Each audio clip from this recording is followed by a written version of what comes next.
ইয়া রাসূলুল্লাহ উনজুর হালানা ইয়া নবী আল্লাহ ইসমা কালান। ওগো নবী একটু দেখুন, আমাকে সাহায্য করুন। কি জানি ডাকতেছে। নবী দেখেন কে মানুষ ডাকছে, ফেরেশতা কে ডাকছে, জিন্নাত ডাকছে। হঠাৎ করে দেখেন একটা হরিণ আমার নবীকে ডাকতেছে। সুবহানাল্লাহ।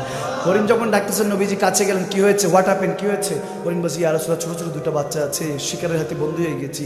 হাদিসটা অনেকবার শুনেছি, আরেকবার শুনেন। দিলকে আফরোজ ইশক দিয়ে ভরপুর করেন যাতে আজকে থেকে মনটা মক্কা মদিনা হয়ে যায়। নবী যখন বলতেছে কি হয়েছে, বলে আটকে রেখেছে, শিকারীর হাতে ধরা পড়েছি। ইয়া রাসূলুল্লাহ ছোট ছোট বাচ্চা আছে। মা তো মায়ায় বলতেছে বাচ্চাদেরকে দুধ পান করিয়ে চলে আসবো, ওয়াদা করছি। রসুল একটু যদি হাবিব আপনি তো রহমতুল্লাহ আলামিন, শিকারী থেকে যদি একটু মহলত নিয়ে দিতেন, সময় নিয়ে দিতেন। শিকারীকে ভাবছে, ফিরে বলতেছে হরিণটা একটু সময় চাচ্ছে, বাচ্চা আছে, দুধ পান করে চলে আসবে, একটু সময় দিবা। শিকারী বলছে কি বলে, হরিণ আপনার সাথে এটা বলছে? বলে হ্যাঁ। কখন বলবো? হরিণ আবার কখন বলবো সেটা শুনে না, তার কলব তো এখনো খুলে নাই, কান তো এখনো খুলে নাই। আওয়াজ দেয় না, ঠিক কিনা? যখন এটা বলতেছে বলে ওটা আমি শুনেছি, আমি বলেছি, আমি বলছি, দাও না একটু সময়। বলে না না সম্ভব না। একবার শিকার যদি খাঁচা থেকে বেরো যায় ওটা কি আর ফেরত আসে? আসে না। এটা কীভাবে সম্ভব? না এটা সম্ভব নয়, আমাকে মাফ করেন, আমারও বাল বাচ্চা আছে, এটা বিক্রি করে আমিও চলবো। নবীজি চিন্তা করলেন আমি তো দোনোটার জন্যই রহমতুল্লাহ আলামিন, হরিণের জন্য, ওই মানুষটার জন্য, ওই শিকারীর জন্য। তখন হঠাৎ করে আমার নবী বলছে এমন একটা রাস্তা বের করতে হবে যেটাতে দোনোজন উপরে রহমত বর্ষণ হয়। বলে ঠিক আছে, যা হরিণকে কিছু না কিছু তো দিতে হবে, যা হরিণকে ছেড়ে দে, আমি নবী মোস্তফাকে আটকে রাখ, যতক্ষণ পর্যন্ত হরিণ না আসবে আমাকে আটকে রাখ। আর না, ওই সময় কিন্তু বাজারে মানুষ বেচা কেনার প্রথা ছিল, মানুষকে কিনা বেচা হতো, গোলাম কেনা বেচা হতো। এখন যখন এটা শুনলো ওই শিকারী তো বলে হ্যাঁ এত বড় অপরচুনিটি, এটা তো হাতছাড়া করা যাবে না। নবী মোস্তফাকে যদি মক্কা মদিনার বাজারে উঠাই, কোটিপতি সাহাবারা তো কেনার জন্য চলে আসবে। সে বলছে হরিণ বিক্রি করার কি হবে? সুম্মা মাআযাল্লাহ, খেয়াল যখন এটা চলতেছে আল্লাহ চিন্তা করে যে হ্যাঁ করতে থাক, আমার হিসাব নিরালা, আমার হিসাব আড়াআড়া। যখন এরকম হচ্ছে নবী হরিণের দিকে তাকিয়ে বলে যা আসবি তো? বলতেছি ইয়া রাসূলুল্লাহ ওয়াদা করেছি খেলাফ করবো না। আরে আমাদের ইমানের থেকে হরিণের ইমান কত ভালো, তারা ওয়াদা করতো খেলাফ করতো না, আমরা ওয়াদা করি খেলাফ করি, বান্দার হক লুণ্ঠন করি। যেখানে আল্লাহ বলতেছে আমার হক আমি ক্ষমা করে দিব, বান্দার হক ক্ষমা করব না। না, হরিণ চলে গেল। ইয়া রাসূলুল্লাহ ওয়াদা করলাম ফিরে আসবো, চলে গেল। ঘন্টাখানিক 2 ঘন্টার মতো পার হয়ে গেছে। শিকারী বলতেছে অনেক বড় ভুল করেছেন, ধরা তো খাইছেন, আজকে আপনাকে মক্কা মদিনার বাজারে উঠাবো, গরম হবে বাজার, নবী মোস্তফাকে মুসলমানদের ইমামকে নেতাকে সুম্মা মাআযাল্লাহ বেচা বিক্রির হিসাব হবে। যখন এটা বলতেছে নবীজি তখন মুস্কি মুস্কি হাসি দিয়ে রাস্তার দিকে তাকাচ্ছে। তখন হাদিসে এসেছে দড়ি দেখতেছে যে ওই শিকারীও দেখতেছে হরিণটা দৌড়াতে দৌড়াতে আসতেছে, হাঁপাতে হাঁপাতে আসতেছে। যখন আসতেছে এসে 2টা পা, সামনে 2টা পা এভাবে মেলে দিয়ে বলতেছে লাব্বাইক ইয়া সাদাইক ইয়া রাসূলুল্লাহ, ইয়া রাসূলুল্লাহ ওয়াদা করেছি ফিরে এসেছি বাচ্চাদেরকে দুধ পান করিয়ে। যখন এটা বলতেছে আমার নবী মুস্কি হাসি দিয়ে বলে হ্যাঁ আমি দেখেছি। শিকারীর দিকে যখন তাকাচ্ছে বলে এই শিকারী অনেক কথা হয়েছে, অনেক কিছু চিন্তা হয়েছে, বাদ দে, কোনো হিসাব করবো না, বাজারে তো বিক্রি করবি, আমি নবী মুস্তাফা তাকে খরিদ করতে চাই, আমার কাছে বিক্রি কর। তখন সে কাফের সেই শিকারী বলতেছে ইয়া রাসূলুল্লাহ ইয়া হাবিবাল্লাহ, লেনা দেনা পরে, আগে বলেন হরিণ যে আপনার সাথে কথা বলছে এটা আমি শুনতে পাচ্ছি কিভাবে? সুবহানাল্লাহ।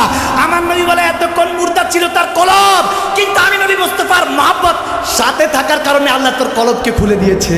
এখন কলবকে খুলে দিয়েছে, তুই শুনবি, দেখবি, খালেককে বুঝবি, মাখলুকাতকে বুঝবি। বলি ইয়া রাসূলুল্লাহ আমার মা বাবা আপনার কদমে কুরবান। সেই শিকারী বলতেছে হরিণটা আপনাকে হাদিয়া দিয়ে দিলাম, ইয়া রাসূলুল্লাহ কলমা পড়ান। এখন ওই লাজ্জাত ওই আল্লাহর হতে চাই, আপনি নবীর গোলামিতে আসতে চাই। নবী কলমা পড়িয়ে যখন মুসলমান করে দিলেন, আমার নবী হরিণের দিকে তাকিয়ে বলতেছে যা তোকে আজাদ করলাম, চলে যা বাচ্চাদের কাছে, সে যেহেতু আমাকে হাদিয়া দিয়েছে তোকে ছাড় দিয়ে দিয়েছে, চলে যা। তখন হরিণটা হাদিসে এসেছে সামনে 2টা পা উপরে উঠায় আর জমিনে বাড়ি দেয়, হয়তোবা সেদিন ওই হরিণটা রাক্স করছে, যেমন ছোট ছাগলের বাচ্চারা দেখবেন এভাবে লাফাতে থাকে আনন্দে খুশিতে। ওই দিন হরিণ বাড়ি দিচ্ছে, আজকে বলতেছে যে আমার সদা বাজারে মুস্তাফার মধ্যে হয়েছে, আমার নবী আমাকে খরিদ করে আজাদ করে দিয়েছে। আরে কেমন লেনা দেনা হিসাব যখন এরকম করছে, শিকারী হরিণকে জড়িয়ে ধরে কাঁদে।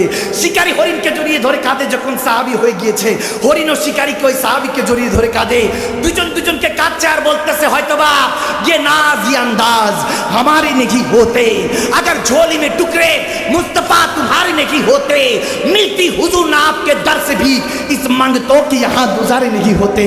হয়তোবা ওই শিকারী বলতেছে ইয়া রাসূলুল্লাহ এতদিন তো নাদান ছিলাম, আপনার দ্বারা কলমা পড়ে আজকে মুসলমানের লাজ্জাত হয়েছে, সাহাবা হয়েছি। আজকে আপনার উচিলায় হয়তো ইমানের দৌলত পেয়েছি। সাহাবাটা হয়তোবা সেদিন বলছিল, আমি আমার নবীর উচিলাতে এমন শান পেয়েছি, এমন শান পেয়েছি, নবী না হয়ে এই দুনিয়ায় না হয়েছি ফেরেশতা খোদার, হয়েছি গো উম্মত আপনার, তার শুকুর হাজার বার সুবহানাল্লাহ। আল্লাহ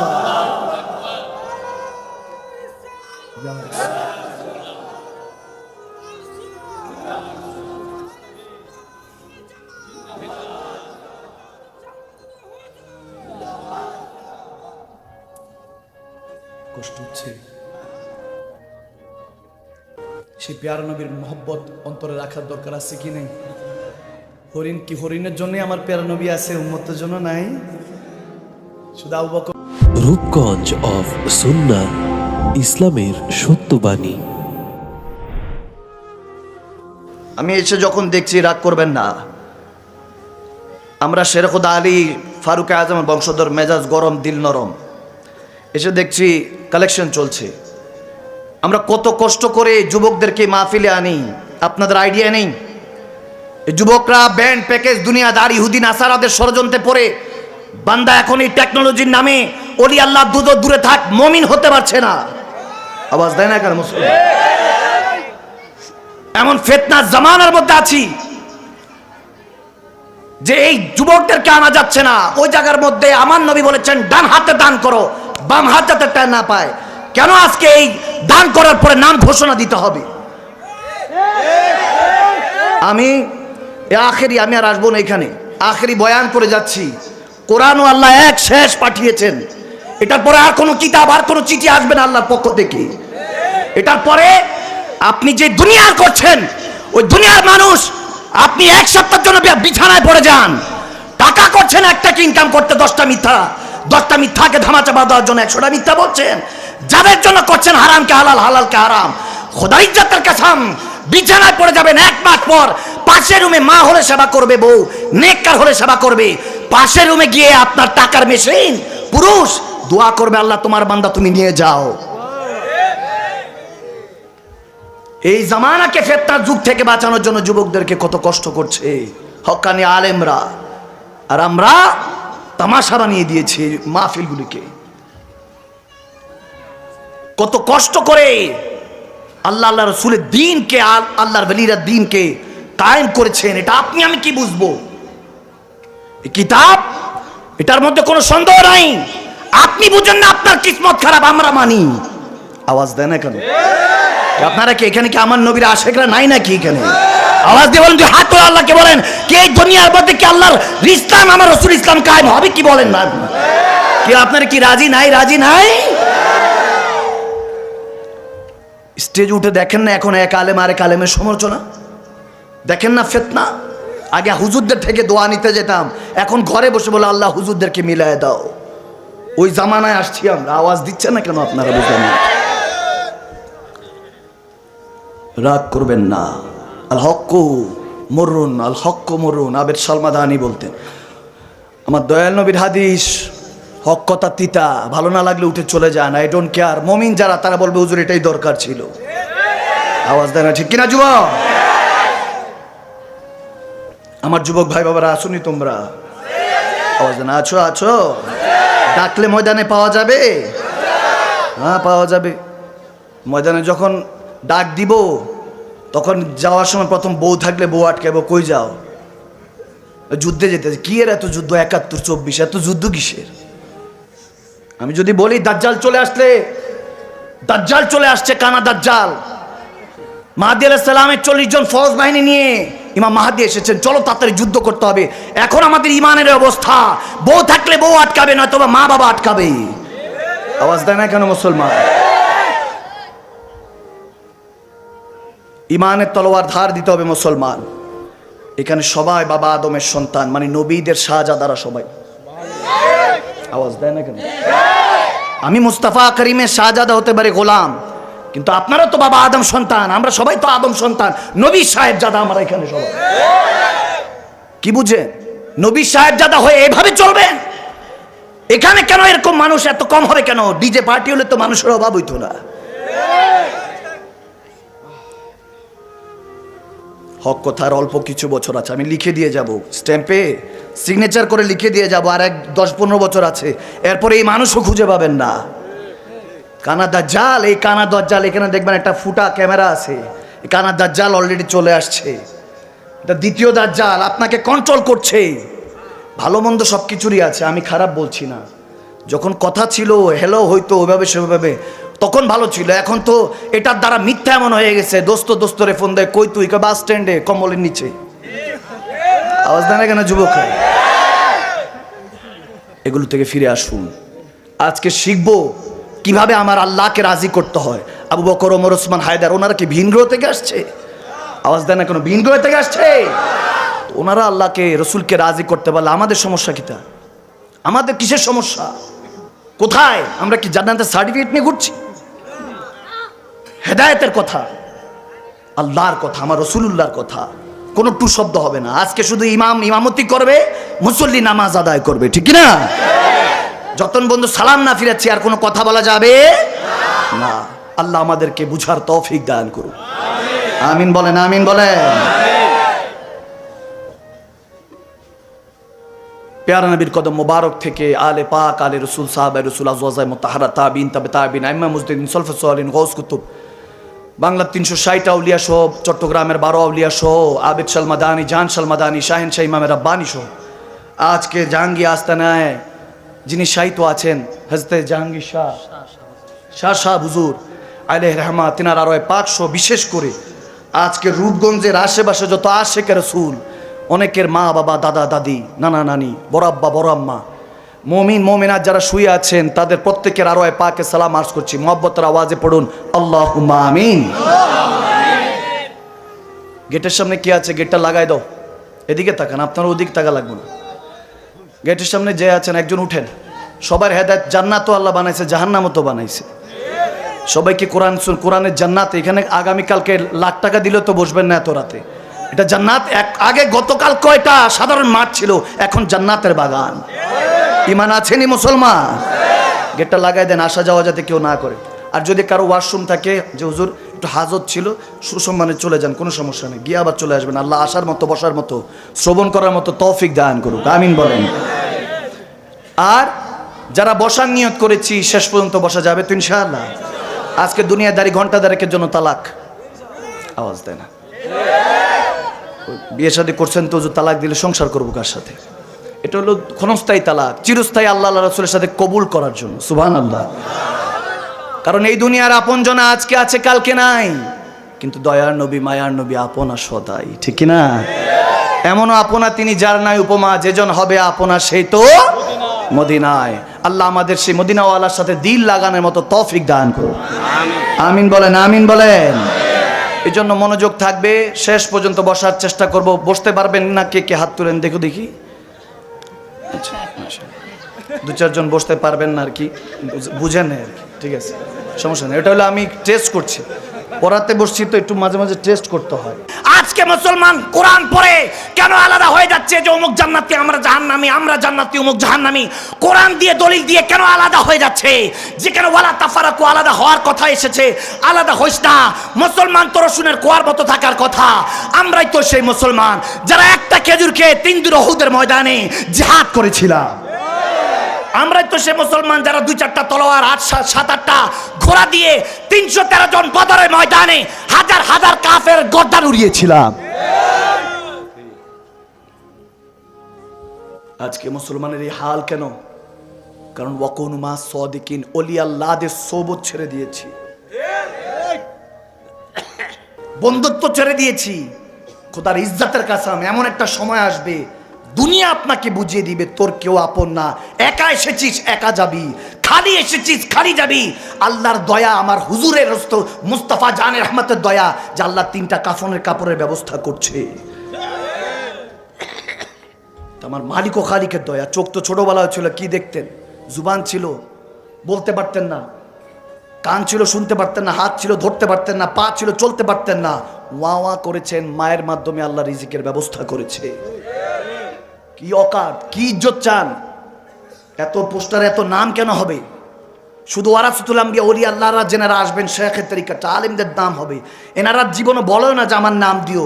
এখানের মধ্যে আমরা 2-4 জন ছোট ছোট বাচ্চারা করেছে, তার জন্য বুঝে না, নাম দিয়ে ওই যে ডান হাতে দান করে যাতে বাম হাত না খবর পায়, এই জিনিস থেকে আমরা যারা দান করছে তাদেরকে সব থেকে ভালো কাজের ফলাফল থেকে আমরা মাহরুম করে দিচ্ছি। নাম থাকবে শুধু আল্লাহ রাসূলের এবং ওয়ারাসাতুল আম্বিয়া, যারা নবী রাসূলদের হক্কানি আলেমদের নাম থাকবে, আর কারো না। কারণ এটা রাত গেই রাত শেষ, কোথায় পড়ে থাকবে কোনো খবরও নাই, এটার আর কোনো দাম থাকবে না।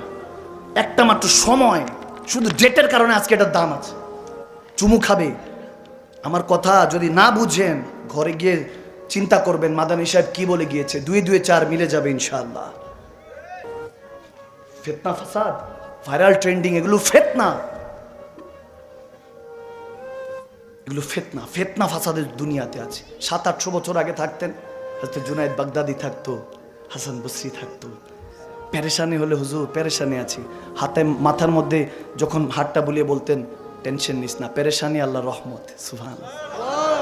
আল্লাহ পেরেশানি মুমিনকে এজন্য দেয়, জানে পেরেশানি না দিলে তো আল্লাহকে ডাকতেও পারবো না, ঠিক কি না? একটু পেরেশানি দেয়। যখন ফাসেক চায়, দুনিয়াদার চায়, আল্লাহ দেও না দেও না দেও না, 10 কোটি চাইতেছে, 20 কোটি লাগবে, আরো চায়, চাইতে থাকে। যখন ফেরেশতারা বলে আল্লাহ চাইতেছে, বলে কে? বলে ফাসেক। বলে দিয়ে বিদায় কর। কি চাই? দে। বলে আল্লাহ 10 কোটি চাচ্ছে, 100 কোটি দে, বিদায় কর। তার চাওয়া চাই, বিরক্ত লাগ, বিদায় কর, দিতে থাকে। টাকা পয়সা, বাড়ি, নারী, ক্ষমতা, এটা সেটা দিতে থাকে। মুমিন যখন আল্লাহওয়ালা নবী প্রেমিক চায়, আল্লাহ তোমাকে চাই, তোমার হাবিবকে রাজি করতে চাই। মাটা অসুস্থ, বাবাটা অসুস্থ, স্ত্রী হয়তোবা কথা শুনছে না, সন্তান মানুষের মতো মানুষ হচ্ছে না, দোয়া চায় আল্লাহ আমার দিকে নয় তোমার হাবিবের দিকে তাকিয়ে সবাইকে ঠিক করো, আমার জন্য কিছু লাগবে না। এগুলো যখন বান্দা চায়, মুমিন চায়, হাতটা তুলতে দেরি নাই, চোখের পানি ছেড়ে রাব্বে কারিমকে বলে আল্লাহ তৌফিক দাও, ইয়্যাকা না'বুদু ওয়া ইয়্যাকা নাস্তাইন, তোমার পথে চলতে পারি, তোমার কাছে চাইছি, তোমার প্রার্থনা করি। যখন সে চাইতে থাকে, যখন দেখে যে মুমিন চাচ্ছে, ফেরেশতারা বলে এই গুছাও গুছাও তাড়াতাড়ি, মুমিন চাচ্ছে, দিতে নেবে, আল্লাহ বলে রাখোস না, কি এত তাড়াহুড়া কিসে? মুমিন চাইতেছে, জানোস না, তার আমার প্রেমিক চাইতেছে, চাইতে দেস না, থাকুক না পেরেশানি, থাক না, থাকুক। আল্লাহু আকবার। মুমিন চাইলে আল্লাহ বলে আস্তে আস্তে, এখন না। ফেরেশতারা বলে আল্লাহ মুমিন তো, আর তার আস না, প্রেমিক তো, তার চাওয়ার মধ্যে প্রেম আছে, তুই বুঝবি না। আল্লাহ আটকে রাখে। মুমিনের পেরেশানিতে আল্লাহ রাখেন, মহব্বতে রাখতে চান, যাতে বারবার আল্লাহ রাসূলকে আমরা রাখতে পারি। ওই হৃদয় থেকে ওই পোড়া গন্ধ নয়, ওটা সুঘ্রাণ বের হয়। আল্লাহ মুমিনের হৃদয় থেকে ওই পেরেশানি থেকে প্রেমের সুঘ্রাণ নিতে থাকে। সুবহানাল্লাহ। ওয়া হুয়া মাআকুম আইনামা কুনতুম। আমার আল্লাহ বলে কার কাছে যাস? সব স্বার্থপর। সভাপতি বানাইছিস টাকা পয়সা বানায়, অসুস্থ হইলে ঘর দেখতেও যায় না সভাপতি সাহেবরে। বোমা মারলে সূরা ফাতিহা তেলাওয়াত করতে পারবে না নেতা, আপনার আমার নেতা আসবে কিভাবে? আবার বলে আল্লাহ আমারই দিলা না, তুমি সবারই দিলা, দিব কোথা থেকে? নেতা বানাইছো কারে? তোমার এক ওয়াক্ত নামাজের ইমামতি করতে পারবে না, সে তোমার কিভাবে নেতা হয়? বরং যারা হাইয়া আলাস সালাহ হাইয়া আলাল ফালাহ সোনার সাদাতে ঠান্ডার মধ্যে কনকনা পানি দিয়ে ওযু করে মসজিদে পৌঁছে যায়, সেই সমস্ত মুমিন বান্দা নামাজি ব্যক্তিদেরকে, এলাকার ইমাম খাতিবদেরকে নেতা বানিয়ে দেখেন, দেশটা আলিফের মতো সোজা হয়ে যাবে, ঠিক কি না? আল্লাহর রহমত বৃষ্টির মতো বর্ষণ হতে থাকবে। সুবহানাল্লাহ। কষ্ট হচ্ছে না হুজুর? কি বলছেন এগুলো? ঘুম ভাঙাতে এসেছি, চোখে মুখে পানি দেন। জাগুন মুসলমান, অনেক ঘুমিয়েছেন, এবার জাগুন, উঠুন। আমরা সেই মুসলমান যারা 12 বছর পুরো পৃথিবীর মধ্যে আমরা কন্ট্রোল করেছি। হযরত ওমর ইবনুল খাত্তাব রাদিয়াল্লাহু তাআলা, আমার নবী দ্বিতীয় খলিফা, তিনি 12 বছর শাসন করেছেন। 3টা শর্ত অর্ধেক পৃথিবীকে দিয়েছেন, আমি ওমরের সাথে যুদ্ধ করো কি মারা যামুনি, ওমরের সাথে যুদ্ধ করে। বলে না, এটা মানি না। দ্বিতীয়টা বলেন, বলে তাহলে কলমা পড়ো, এক মুসলমান আরেক মুসলমানকে কখনো কষ্ট দেই না। তারপর বলছে না, আমরা কলমা পড়তে রাজি না, ইহুদিরা বলছে। তৃতীয়, তাহলে ট্যাক্স দাও, কর পরিশোধ করো আমাকে। সুবহানাল্লাহ। বেদিনরা আমাদের কন্ট্রোলে ছিল, আর এখন মুসলমানরা আওলাদ ভিটাবাটে বিক্রি করে রেমিটেন্সের যোদ্ধা হয়, বিদেশে পাড়ি জমায়। আওয়াজ দেয় না কেন বাবা? বুঝলাম না। বুঝছি আপনাদের খারাপ লাগছে, বাদ দেন। যে হুজুর অনেকক্ষণ ওয়াজ হয়ে গেছে, আমি স্টেজ উঠছি 11:10, এখন 12:30 বাজে, আমি তো খেয়ালও করিনি। কি কষ্ট হচ্ছে আপনাদের? আমার কাছে মনে হয়েছে মাত্র 2 মিনিট হয়েছে, যদিও 1-1.5 ঘন্টা হয়ে গিয়েছে। আমি এখনো আল্লাহর ইজ্জতের কাছে আলোচনা শুরুই করিনি। আমি যুবকদেরকে আগে আমার কাছে আনতেছি, যাতে আল্লাহ রসুলের করিব নিয়ে আসলে আগামীকালকে বলতে হবে না কাজ আমার নামাজ আছে, এটা আর বলতে হবে না। কাজকে বলবে আমার, মানে নামাজকে বলবে না কাজ আছে, কাজকে বলবে আমার। বুঝালি যুবকরা বুঝে, আমরা তো বুঝাইতে জানি না। 5 ওয়াক্ত পড়ে এসে নামাজ পড়ছস, মনে কত বড় নামাজি। বলতে হবে আল্লাহর সেজদা আদায় করে এসেছি, কি যে শান্তি লাগতেছে, পারলে তুই করিস। ঠিক না? বুঝার ওয়ে জানতে হয়। আকিমুস সালাতাল জিক্রি, কায়েম করার কথা বলা হয়েছে। আমরা এখন আদায় তো করি, কায়েম করি না। तुम जो पढ़ते हो मस्जिद में नमाज, बोलो कितने के कज़ा और कितने को अदा होती है। प्रत्येक दिन যে মসজিদে নামাজ পড়তে যান, বলেন কার কাজা হয় কার আদায় হয়, বলেন কারটা আদায় হচ্ছে কারটা কাজা হচ্ছে, আমরা জানি। আল্লামা ইকবাল বলেছেন, तुम जो जाते हो पढ़ने मस्जिद में नमाज, बोलो कितने को कज़ा और कितने को अदा होती है। আমরা কেউ জানি না। ভাইরা আমার, আল্লাহর খাজানা আমাদের আশেপাশেই আছে, শুধু পর্দাগুলি উঠাতে হবে। চোখের সামনে যে পর্দা, 2 কাঁধের ফেরেশতা দেখি না কিন্তু মানি, এই মানতে হবে না। বিল লিসান হলে হবে না, তাসদিকু বিল কলব, অন্তর থেকে মানতে হবে। শুধু কলমা পড়ি নাই, আল্লাহ আল্লাহ রসুলের কলমা পড়েছি এই মুসলমান না। কবর আছে, হাসর হবে, এটা সেটা শুনছি, হুজুর বয়ান করতেছে সুরে সুরে। এক জায়গায় বয়ান করতেছি 1.5-2 ঘন্টা আলোচনার পরে, 2.5 ঘন্টা আলোচনার পরে, হুজুরের কথা তো সুন্দর, কিন্তু হুজুর তো ওয়াজই করলো না। বুঝেন নাই? আমাদের ওয়াজেনরা তো সুরে কথা বলে না, আওয়াজ দেয় না। আমরা তো খেতাবাত করি, এটাকে বক্তব্য বলে। এই জন্য বক্তা বলে, অনেকে আলেম বলে। আমরা কোনো বক্তা না, আমি তো জাহেল মানুষ, আমার কথা বাদ। এই জন্য যারা খেতাবাত করে, বক্তব্য লেকচার দেয়, তাদের হিসাব আলাদা। যারা ওয়াজিন তেনা একটু সুরে কথা বলে, আছে কি নেই?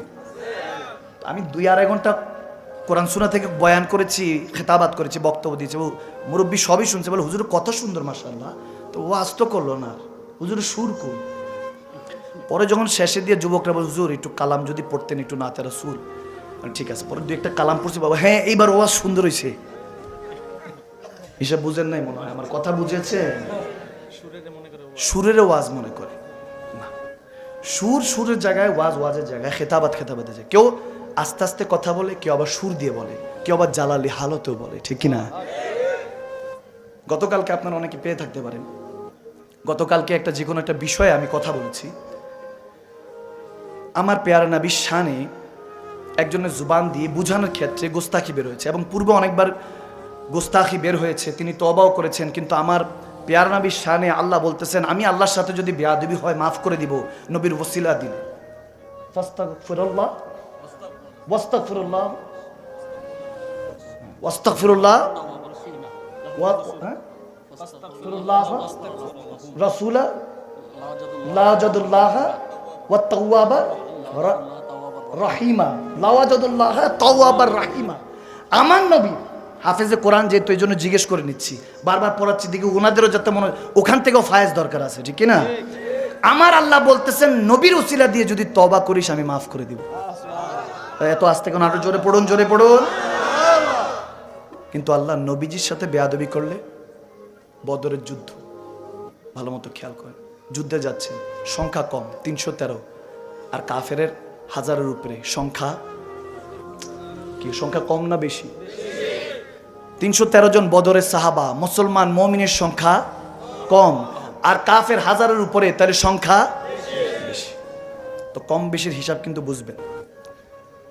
যাচ্ছে কিছু মুনাফিক পিছনে পিছনে নবীর সাথে যাচ্ছে যুদ্ধে, হাসতেছে, বলে কাফের সংখ্যা এত বেশি, কিসের মুহাম্মদ আরবি জিতবে? নাউজুবিল্লাহ। আমার কথা বুঝতেছেন? নবীজির ক্ষেত্রে আল্লাহ কি বলেছেন দেখেন, হাসি তামাশা করেছে, হেসে উঠেছে, ঠাট্টা মস্করা করেছে, নাউজুবিল্লাহ। সাহাবারা শুনতে পেরে নবীজির কাছে নালিশ দিয়েছে, নবীজি ডাক দিয়েছে, এখানে আসো। কি বলেছো? বলে ইয়া রাসূলুল্লাহ, আরবের উত্তম তো বালু, মরুভূমির বালু তো, গরমে মাথা ঠিক হয়নি, সংখ্যাও কম, ভয়ে বলে ফেলেছি, মুখ ফসকে, খেয়াল এনেছি, এরকম বলতেছে, সরাসরি নবীকে বলে নাই, খেয়ালে বলেছে। তারা দূরে গিয়ে তারা মুনাফিকরা বলেছে আমার নবী ক্ষমা করে দিয়েছেন, কিন্তু আল্লাহ জিবরিলকে পাঠিয়ে দিলেন। লা তাতাজিরু কাদ কাফারতুম বাদা ঈমানিকুম, কোন বাহানা চলবে না। নবীর শানে গোস্তাকি করেছো, এতক্ষণ ঈমানদার ছিলে, এখন কাফের হয়ে গিয়েছো। আওয়াজ দেন সুবহানাল্লাহ বলবেন না? এটা নবীর শান। কার শান?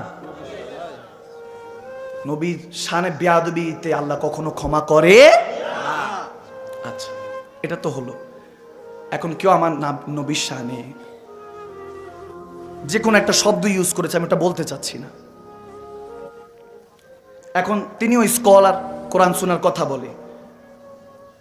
আমাদের সুন্নি আলেমরা আমাকে একজন আস্তে আস্তে একজন আমার ভাইজান ফোনকে বলতেছেন যে সবাই আপনাকে নিয়ে এখন ফতুয়া দিচ্ছে যে আপনি তার পক্ষে বলেছেন, সে নবীর শানে বেয়াদবি করেছে, মা খাদিজার সামনে এরকম বলতেছেন। আমি বললাম উনি তওবা করেছেন, এরপরে কি হয়েছে না হয়েছে আমার দেখার বিষয় না, কিন্তু এই বিষয়গুলি আমি কথা কখনই বলি না। সুম্মা মাআযাল্লাহ, আমার কথা বলছি, আমি কখনো এইসব ট্রেন্ডিং ভাইরাল কখনো, আমার নবীর সামনে যখন কথা হয় তখন আর কোনো ছাড় দিই না,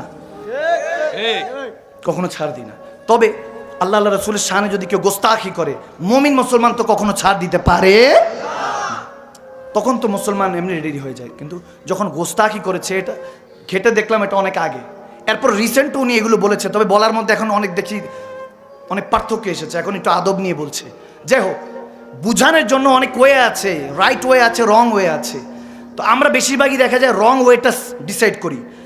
যখন নবীর শানে কথা বলবো তখন জুবানকে কিন্তু অনেক হিসাব করে বলতে হবে, শুধু জুবানকে নয়, আকলকে, রুকে সাবধানে ধরে রেখে কথা বলতে হবে, কারণ ক্রস করলেই কাফের। এখন বিষয়টা হলো, আমি তেনার সম্পর্কে কিন্তু কিছু বলি না, আমি যেটা বলেছি সেটা আমার লেকচারের মধ্যে 4-5 মিনিটের পুরাটা লেকচারের মধ্যে আমি কি বলেছি সেটা নিয়ে কেউ গবেষণা করে নাই। গবেষণা করেছে ওখান থেকে আমাদের অন্য ঘরানার এরা 30-40 সেকেন্ডের মতো মনে হয়, মিনিট খানেক কাট করে ভাইরাল করে দিছে যে সুন্নি একজন আলেম পেয়েছি যিনি আমাদের স্কলারকে অসম্মান করে না, এটা করে না, সেটা করেনি। তো একা আমার এটা হচ্ছে, তো এর জন্য অনেক এখন লেগে গিয়েছে যে মাদানী সাহেব এটা বলেছে, মাকদুম শাহ মাদানী এটা বলেছে, তার দাদা হুজুর আবেদ শাহ মাদানী কাউকে ছাড় দিতেন না। আমি বললাম ছাড় তো আমরাও দেই না, ওই রক্ত যেহেতু শরীরের মধ্যে, নবীর ব্যাপারে আল্লাহর ব্যাপারে কারোর সাথে কখনোই আমরা কম্প্রোমাইজ করি না। আমাদের হিসাব আপনারা বুঝবেন না, সৈয়দ জাদাদের হিসাবই আলাদা। ইমাম জাইনুল আবিদিনের কাছে যখন এক ইয়াজিদ এসেছিল, লোকমা তুলে খাওয়িয়েছেন, সে মনে করেছে যে মনে কারবালার প্রান্তের কথা ভুলে গিয়েছে, আওলাদের রাসূলদের উপরে যে তলোয়ার চালিয়েছে। ইমাম জাইনুল আবিদিনকে যখন বলতেছে যে মনে আমাকে চিনে না, ইমাম জাইনুল আবিদিন বলে আমি তোমাকে কারবালার প্রান্ত থেকেই চিনি, 7-8 বছর পরের কথা কারবালার, তখন থেকেই চিনি, কিন্তু তোমাকে আমি সার্ভ করেছি, খাবার খাইয়েছি। তোমার আর আমার মতের পার্থক্য হতে পারে, আকীদার পার্থক্য হতে পারে, তুমি কাফের হয়ে আছো, আওলাদের রাসূলদের উপর তলোয়ার চালিয়েছো, মুসলমান হয়ে মুসলমানের গলার মধ্যে ছুরি ধরেছো, তোমাদের ঈমান নেই, কিন্তু খাবার খাইয়েছি। এটা হলো আমার হোসাইনের শিক্ষা, তোমার ইয়াজিদের শিক্ষা হলো কতল করা, জুলুম করা, আমার হোসাইনের শিক্ষা হলো ভালোবাসা, ক্ষমা করা। ইমাম হোসাইনের গোলাম আমরা। আমার আকীদা নিয়ে যদি কারো সন্দেহ থাকে আপনাদের বিষয়, আহলে সুন্নাত ওয়াল জামাতে সুন্নি আকীদার ছোট থেকে আমরা ঘরানা সুন্নি, আমার দাদা হুজুর আবেদ শাহ মাদানী সুন্নিয়ত শিখিয়েছেন। আপনারা আমার উপর ফতোয়া দেন, কোনো সমস্যা নেই, আই ডোন্ট কেয়ার। আমি এগুলো চিন্তাও করি না, গবেষণাও করি না, আপনাদের সাথে লেনা দেনাই নেই। আপনারা সুন্নিয়তকে টুকরা করতে করতে কি করেছেন আপনারা জানেন না, আমি আদব রেখে বলছি, আপনাদের সাথে লেনা দেনা নেই। ফতোয়া দিলে দিতে পারেন, আমি আজারি সাহেব পান না, আমার আজারি সাহেব মনে করেন না, আমাদের আজারি সাহেবদেরকে যা ইচ্ছা তা বলেছেন, আমাকে মাদানী সাহেবকে এটা মনে করেন না, আমরা অন্য তাবিয়াতের, অন্য ঘরানার। আমার নবীর গোলামি করবেন, কদম চুমু খাবো, নবীর শানে বেয়াদবি করবেন, আমার জুতার নিচে ধুলাবালি আপনাকে মনে করি না আমি। আমাকে ফতোয়া দিচ্ছে দেন, সমস্যা নেই, কিন্তু আমার লেকচার 4 থেকে 4.5 মিনিটের ওটা ভালো মতো শুনে আইসেন। কমই ঘরানা থেকে আমাদের দেওবন্দের অনেক ভাইরা, আহলে হাদিস ভাইরা, অনেকে আমাকে ফোন দিয়ে বলতেছে শেখ আপনার বলার ধরন ভালো লেগেছে, তিনি যেটা শব্দ চয়ন করেছেন নবীজির শোনো, সেটা তেনার ভুল ছিল। সুবহান, আমার কথা বুঝেন নেই, বলতেছে আমাদের অমুক স্কলার তিনি ভুল করেছেন, তেনার শব্দ চয়নটা সুন্দর হয় নাই, আপনার কথাটা সুন্দর আছে। আমার নবী বকরি চড়ার নাই, রাখাল বলবো না, সুম্মা মাআযাল্লাহ বলবো, আমার নবীকে আমার নবীর দয়া হয়েছে যে হযরত হালিমা মা সাদিয়া তেনার বকরিদেরকে আমার নবী ছায়া দিয়েছেন। সুবহান। আমরা বলবো না মা খাদিজার কাছে আমার নবীজি চাকরি করেছেন, না না, মা খাদিজাতুল কুবরার বয়স 40 ছিল। আগের একটা জামানা তিনি পার করেছেন, কষ্টে ছিলেন, সম্পদ ছিল, কিন্তু মানুষ তমত দিত, অনেক উল্টাপাল্টা মাদেরকে বলতো। আর ওই জামানাটাই তো আইলে জুলমাত ছিল, আইয়ামে জাহিলিয়া ছিল, জামানাই তো আইয়ামে জাহিলিয়া, বর্বরতার যুগ ছিল। মা খাদিজাকে অনেক কিছু বলতো, তহমত দিত। আমার নবী তো মা খাদিজাকে আপন করে স্ত্রী করে নিয়ে মুমিনদের মা বানিয়ে দিয়েছেন। সুবহান। আমরা বললে এমনি বলি, আমরা বলবো না আমার নবী রাখাল ছিল। সুম্মা মাযাল্লাহ, হ্যাঁ রাখাল আমার আল্লাহ নিষেধ করেছে, ইয়া আইয়ুহাল্লাযীনা আমানু লা তাকুলু রাইনা ওয়া কুলু উনজুরনা। এখন এই বিষয়গুলি নিয়ে আমরা বুঝতে চাই না। রাইনা রাখাল, রাইনা, ইয়া রাসূল আমার দিকে একটু তাকান। সাহাবারা শুনতেছে নবীজি খেতাব করছে, এরকম মনে করে, পিছনে মুনাফিক কাফের বলে রাইনা ইয়া রাসূলুল্লাহ, মানে এক আলিফ দুই আলিফ টান দিলে হয়ে যায় রাখাল। নাউজুবিল্লাহ। মানে রসুল আবার আমার দিকে একটু তাকান, একটু ঠিক মতো বলেন কোরআন হাদিসের কথা। তারা পিছন থেকে, আমাদের এখনকার জেনারেশন এগুলো তো বুঝে না, বলে রাখাল হয়েছে তো কি হয়েছে, নাউজুবিল্লাহ, সব নবীরাই তো রাখাল ছিলেন। হ্যাঁ, কর্মকে ছোট করা হচ্ছে না, বলার মধ্যে বেয়াদবি। দেখেন আদম আলাইহিস সালামকে সিজদা করার কথা হলো, উসজুদু লিল আদম ইল্লা ইবলিস, ইবলিস ছাড়া সবাই সিজদা করেছে, ঠিক কিনা? এখন যখন সেজদার কথা এসেছে, ইবলিস কিন্তু কি বলেছে জানেন? আল্লাহ সেজদার মালিক তো তুমি, আদমকে কেন দিব? কথা ভালো, আওয়াজ দেয় না, কিন্তু কাজে বেয়াদবি। যুলখাইসা তামিমি এক মুনাফিক ছিল আমার নবীর জামানায়। নবীজি গনিমতের মাল যখন বন্টন করছেন, গরিবদেরকে বাড়ায় দিচ্ছেন, ধনীদেরকে কমাই দিচ্ছেন, সবচেয়ে হালাল রিজিক ছিল গনিমতের মাল। যুলখাইসা তামিমি বলতেছে ইত্তাকিল্লাহ ইয়া মুহাম্মদ সাল্লাল্লাহু আলাইহি ওয়াসাল্লাম। সুমা মাজাল বলতেছে হে রাসূল, আপনি আমার নবীর নাম নিয়ে বলতেছে আল্লাহকে ভয় করেন। নাউজুবিল্লাহ। এখন আল্লাহকে ভয় করেন কথাটা কি ভালো? কথাটা কি? আওয়াজ দেন না, কথাটা কি ভালো? আল্লাহকে ভয় করা, ইত্তাকিল্লাহ ফাত্তাকুল্লাহ মাস্তাতাতুম, রু দিয়ে জেসেম দিয়ে আল্লাহকে ভয় করতে হবে, কথা ভালো, কিন্তু কাজ হবে বেয়াদবি। আমার নবীকে শিখাইতেছে আল্লাহকে ভয় করুন, তাহলে কাজে কি? বেয়াদবি। রাইট ওয়ে রং ওয়ে আছে, বুঝানোর ধরন আছে। আমি কারো পক্ষে নেই, কারো বিপক্ষে নেওয়ার সুযোগ নেই, আমি বুঝানোর জন্য, উম্মতে মুসলিমাকে হেদায়েতের জন্য বলেছি। যাকে যিনি শুনছে তেনাকে সবাই শুনছে, অনেকে হেদায়েত পাচ্ছে। কার পথে কি আমাদের মনে জানে যে তাদের কি অবস্থা, আল্লাহ কার মনকে কাফের বানিয়ে দিয়েছে আমরা জানি, কিন্তু জাতিকে শুনিয়ে এগুলো বিভ্রান্ত করার দরকার নাই। একটা জামানা ছিল ফিতনার জামানা, এখন জামানা আরো বেশি বর্বরতার জায়গায় চলে গিয়েছে। এই জন্য কথা বলতে অনেক হুঁশিয়ার করে কথা বলতে হয়, অনেক হিসাব করে কথা বলতে হয়। বুঝাইছি 4-5 মিনিটের কথা 1 মিনিট কাট করে ফতোয়া দিতে শুরু করছে। বললাম দেন, কোনো সমস্যা নেই। ইমামে আজম ফতোয়া খেয়েছেন, ইমাম শাফি ফতোয়া খেয়েছেন, তো ফতোয়া দিয়ে কি হবে? সুফিদেরকে আল্লাহওয়ালাদেরকে ফতোয়া থেকে হাজার পর্দার আড়ালে রাখে। সুবহানাল্লাহ, নবীর হাদিস। আল্লাহওয়ালার যারা সুফি তরিকতপন্থী, তাদেরকে ফতোয়া, মৌলবীদের ফতোয়া থেকে আড়ালে রাখে হাজার পর্দা। ওগুলো বুঝে না। হৃদয়ের মধ্যে প্রেম রাখতে হয়, মহব্বত রাখতে হয়। বেয়াদবি করেছে, আদব নাই। আমার হুজুরকে, আমার নবীকে কাউবো বলেছে, নাউজুবিল্লাহ। আমার নবীকে রাখাল বলেছে। এখন সমস্ত নবীরাই রাখাল ছিলেন, কাজ কোনো ছোট না। আমার নবীকে যখন বলবো, এটা বলবো না, এটা আদব না। আদিনী করলে আদাব, দিন প্রতিষ্ঠা আদবের উপরে, এগুলো আমরা ভুলে যাচ্ছি। যখন বলছি হাজার অ্যাপ্রিসিয়েট করছে, আবার 2-4টা ব্যক্তি দেখা যায় বলে হুজুর অমুক তো ভালোই বলেছে, আমার নবীজি রাখাল হলে কি হয়েছে, রাখাল কাজটা কি ছোট নাকি? বুঝতেছি না যুবক, আমার কথা বুঝছে, নবীজির প্রেম নাই তো, বুঝতেছে না তো, এই বিষয়গুলি ভেঙে দেয় না। আমার আল্লাহ বলতেছে ওয়াকুলু উনজুরনা লা তাকুলু রাইনা, রাইনা বলবা না, কারণ রাইনা একটা অর্থ দেখা, রসুল আমার দিকে তাকান, আরেকটা অর্থ রাখাল। এই জন্য এটা বলতে আল্লাহ নিষেধ করেছেন, বলেন এটা বলবা কাফের হয়ে যাবা, তুমি বলবা উনজুর না। এই জন্য আমরা সুন্নি মুসলমানরা বলি ইয়া রাসূলুল্লাহ উনজুর হালানা, সুবহানাল্লাহ, ইয়া রাসূলুল্লাহ ইসমা ক্বালানা, ওগো নবী আমার দিকে তাকান, আমার নামটা বলুন, যাতে আল্লাহ আমার উপর রাজি হয়ে যায়। ফাত্তাবিউনি ইউহিব্বুকুমুল্লাহ, বান্দা থেকে বন্ধু বানিয়ে নেয়, সুবহানাল্লাহ বলে, আল্লাহ ওয়ালা বানিয়ে নেয়। এই জন্য বুঝানোর ওয়ে জানতে হয়। আমরা বুঝানোর ওয়ে জানি না, পুরা কথা না শুনেই ফতোয়া গিরি শুরু। ওনারা ওনাদের পক্ষে ছিল 2-4টা কথা, ওই কথাকে কাট করে নিয়ে বলতেছে মাদানী সাহেব তো অমুকের পক্ষে কথা বলেছে। আমি কারো পক্ষে কথা বলিনি, এটা মনে রাখবেন। আমার আকীদা আহলে সুন্নাত ওয়াল জামাত, আমি সুন্নি ঘরানার। আমরা আল্লাহর ওয়ালিদেরকে মানি, সাহাবায়ে রাসূল আহলে বায়াতের উসিলায় আমার নবীকে ভালোবাসি। আর এই সমস্ত ভালোবাসা একজনের রেজামন্দির জন্য। তিনি কে? আওয়াজ দেন না, তিনি কে? এটাই বাস, এটাই, এছাড়া আর কিছু নাই। কিন্তু এগুলো আমরা বুঝি না, আমরা বুঝি না। নবীজির শানে নিয়ে গোস্তাকি করলে তার কপালে আর হেদায়েত থাকে না। নবীর কলমা পড়ে নবীর শানে, এগুলো বুঝার বিষয়। আল্লাহ আমাদেরকে এগুলো বুঝার তৌফিক দান করুন। তারপরও আস্তাগফিরুল্লাহ, আস্তাগফিরুল্লাহ, তওবা ইলাল্লাহ, আমি তওবা করে নিচ্ছি। আমার কথার মাধ্যমে যদি আমার নবীর শানে কোনো রকম বেয়াদবি হয়, আল্লাহ রাসূলের কাছে আমি সবার সামনে বলেছি,